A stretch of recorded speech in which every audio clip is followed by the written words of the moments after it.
di dalam hidup kami. Engkau yang menuntun, Engkau yang menjaga, Engkau yang menyertai hidup kami. Ku sembah Engkau, Allah yang perkasa. Ku sanjung tinggi namamu di hidupku, Tuhan, tiada yang lain. Hanya Kau satu di hatiku. Ku sembah Engkau, Allah yang perkasa. Ku sanjung tinggi namamu di hidupku, Tuhan, tiada yang lain. Hanya Kau satu di hatiku.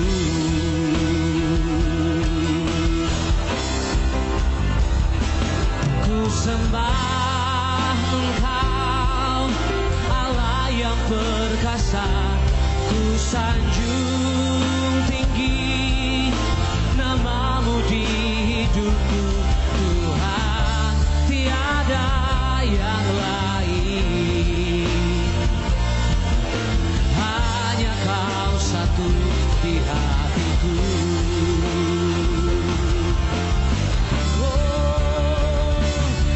Sembah Engkau, Allah yang perkasa. Ku sanjung tinggi namamu di hidupku, Tuhan, tiada yang lain. Hanya Kau satu di hatiku. Angkat kedua tanganmu, katakan, ku sembah Engkau, Allah yang perkasa. Ku sanjung tinggi namamu di hidupku, Tuhan, tiada yang lain. Hanya Kau satu di hatiku, Tuhan, tiada yang lain. Hanya Kau satu di hatiku, Tuhan, tiada yang lain. Hanya Kau satu di hatiku. Haleluya.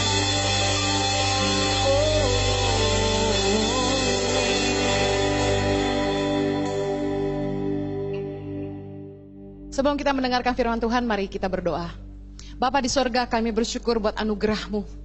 Berikanlah roh hikmat dan wahyu Tuhan, supaya kami boleh memahami firman-Mu dengan bahasa yang mudah kami mengerti.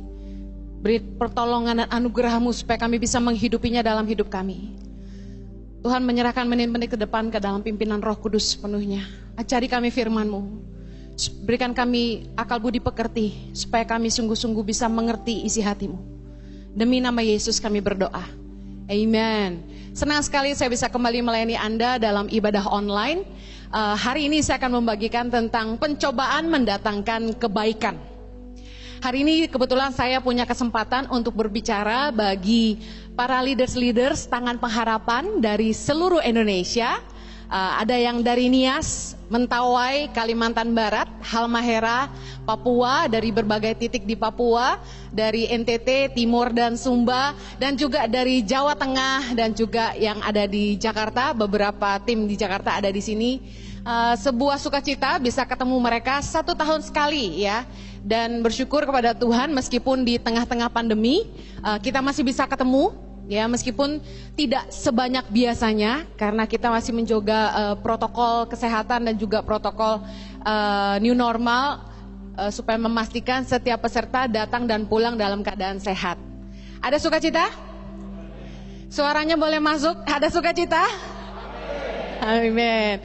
Oke, hari ini saya akan share tentang persoalan mendatangkan kebaikan. Saya berdoa firman Tuhan yang saya sampaikan ini bisa membangun iman kita semua. Oke, saya mau tekankan dan ingin ingatkan kepada kita semua bahwa pencobaan itu bukan berasal dari Allah, tapi Tuhan mengizinkan pencobaan itu datang dalam hidup kita. Pencobaan bukan berasal dari Allah, tapi Allah mengizinkan kita dicobai dalam batas kemampuan kita. Saya tunjukkan ayatnya. Yang pertama dalam Yakobus 1 ayat 13. Kita baca sama-sama. Apabila seorang dicobai, janganlah ia berkata, pencobaan ini datang dari Allah. Sebab Allah tidak dapat dicobai oleh yang jahat, dan ia sendiri tidak mencobai siapapun. Saya selalu yakin, mau pandemi corona, mau masalah apapun dalam hidup kita, Tuhan tidak dengan sengaja mendatangkannya dalam hidup kita.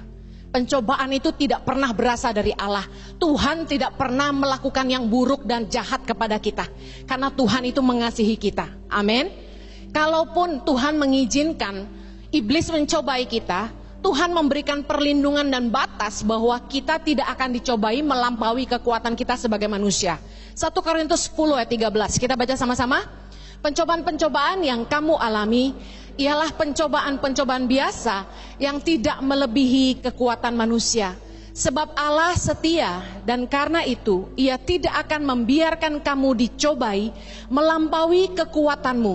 Pada waktu kamu dicobai, ia akan memberikan kepadamu jalan keluar sehingga kamu dapat menanggungnya. Katakan, saya dapat menanggungnya. Saya mau angkat kisah Ayub, di mana di kisah inilah sangat jelas apa sih yang terjadi sebenarnya dengan kita. Kenapa sampai kita mengalami banyak masalah, pergumulan, tantangan selama hidup kita. Kayaknya banyak banget, gak ada habisnya. Tantangan kita beda-beda. Ibu Ani mengalami tantangan kedukaan, ditinggal oleh suami tercinta. Saya mengalami kedukaan yang berbeda, dan kalian semua mengalami masalah yang berbeda seperti dengan kami. Ayub menjadi salah satu gambaran kenapa Tuhan mengizinkan. Mari kita lihat sama-sama dalam Ayub 1 ayat yang ke-6. Sama-sama baca. Pada suatu hari datanglah anak-anak Allah menghadap Tuhan, dan di antara mereka datanglah juga iblis.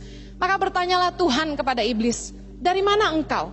Lalu jawab iblis kepada Tuhan, dari perjalanan mengelilingi dan menjelajah bumi. Lalu bertanyalah Tuhan kepada iblis, apakah engkau memperhatikan hambaku Ayub? Sebab tiada seorang pun di bumi seperti dia, yang demikian saleh dan jujur, yang takut akan Allah dan menjauhi kejahatan. Ayat 9. Lalu jawab iblis kepada Tuhan, apakah dengan tidak mendapat apa-apa Ayub takut akan Allah? Nah, ini yang menjadi tantangan iblis kepada Tuhan. Apakah kalau tidak mendapat apa-apa Ayub takut akan Allah? Mari bertanya kepada dirimu hari ini, kalau doamu tidak dijawab, apakah engkau takut akan Allah? Hari ini kalau engkau tidak mendapat apa-apa, apakah engkau akan tetap takut akan Allah? Saya percaya pencobaan itu diizinkan oleh Tuhan datang dalam hidup kita untuk menguji iman dan hati kita. Katakan amin. Karena kadang-kadang kita bersyukur kalau kita diberikan apa yang kita mau. Tapi apakah kita tetap bersyukur ketika kita tidak memperoleh apa yang kita inginkan? Jomblo gak laku-laku, masih bersyukur gak? Richie udah gak jomblo tahun ini, puji Tuhan. Ayub 1 ayat 10, iblis bilang gini sama Tuhan, bukankah engkau yang membuat pagar sekeliling dia dan rumahnya serta segala yang dimilikinya? Apa yang dikerjakannya telah kau berkati, dan apa yang dimilikinya makin bertambah di negeri itu. Ayat 11, iblis nantang Tuhan, tetapi ulurkanlah tanganmu dan jamalah segala yang dipunyainya, ia pasti mengutuki engkau di hadapanmu. Bukankah kita sering begitu ya Grace ya? Ayat 12, maka firman Tuhan kepada iblis, nah segala yang dipunyainya, ini Tuhan yang ngomong, ada dalam kuasamu, Hanya janganlah engkau mengulurkan tanganmu terhadap dirinya. Yakinlah Tuhan gak akan pernah membiarkan iblis mencobai kita melebihi batas kemampuan kita. Anak-anak Tuhan akan selalu dilindungi Tuhan. Katakan amin. Kemudian pergilah iblis dari hadapan Tuhan. Saya percaya pencobaan itu bukan berasal dari Tuhan. Kalau ada yang tanya, Ibu Heni, apakah corona Tuhan yang datangkan? Saya bilang bukan. Tuhan tidak pernah mendatangkan kecelakaan. Tapi Tuhan mengizinkan kita diuji. Supaya kita mengerti seberapa murni hati kita mengasihi Tuhan.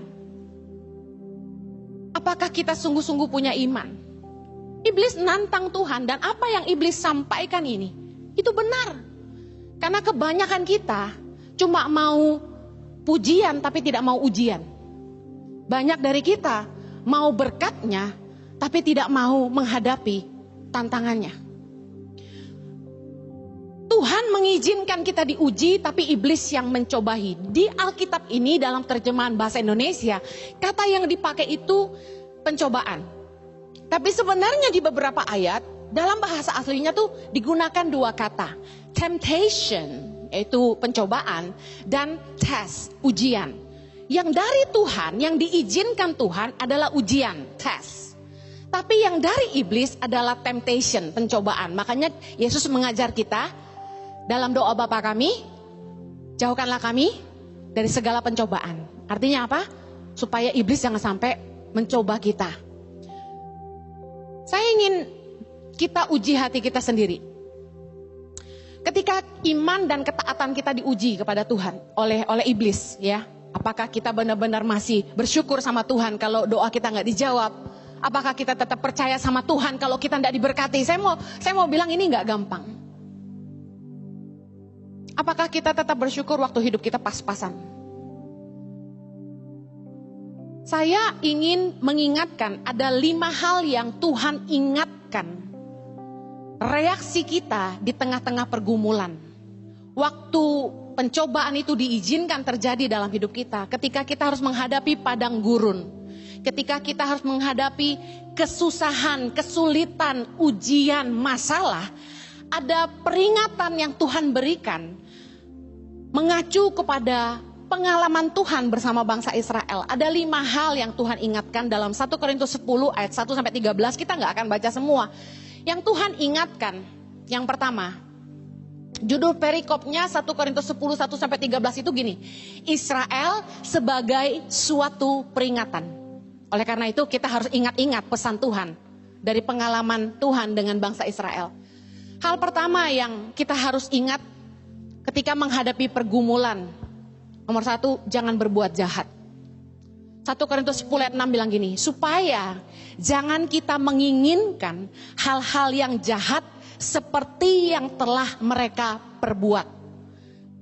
Ketika kita menghadapi masalah, tantangan untuk berbuat jahat itu ada. Saya kasih contoh. Ketika duit kurang, ketika uang pas-pasan, lalu ada kesempatan untuk mencuri.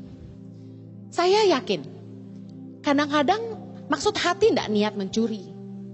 Maksud hati tidak niat menipu. Tapi butuh. Firman Tuhan ingatkan, di tengah-tengah masa ujian, jangan sampai kita berbuat jahat. Itu peringatan yang pertama.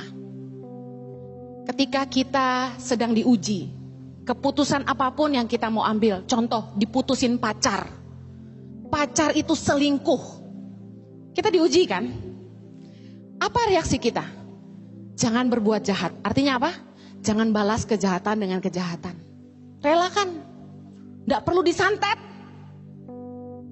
Ada orang join bisnis sama kita, kerjasama. Lalu nipu.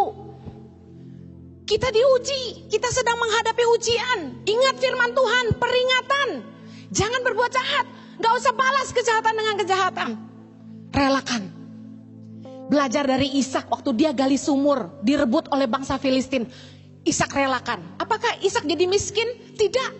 Tuhan buat sumur yang digali Ishak dimanapun berbual-bual. Saya mau kasih tahu, orang boleh curi apa yang menjadi bagian kita, tapi penyertaan Tuhan tuh tidak pernah pindah.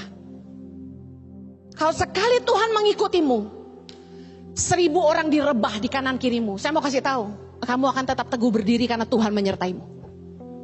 Peringatan dalam menghadapi pergumulan yang kedua, jangan lari kepada Allah lain. 1 Korintus 10 ayat 7. Supaya jangan kita menjadi penyembah-penyembah berhala sama seperti beberapa orang dari mereka.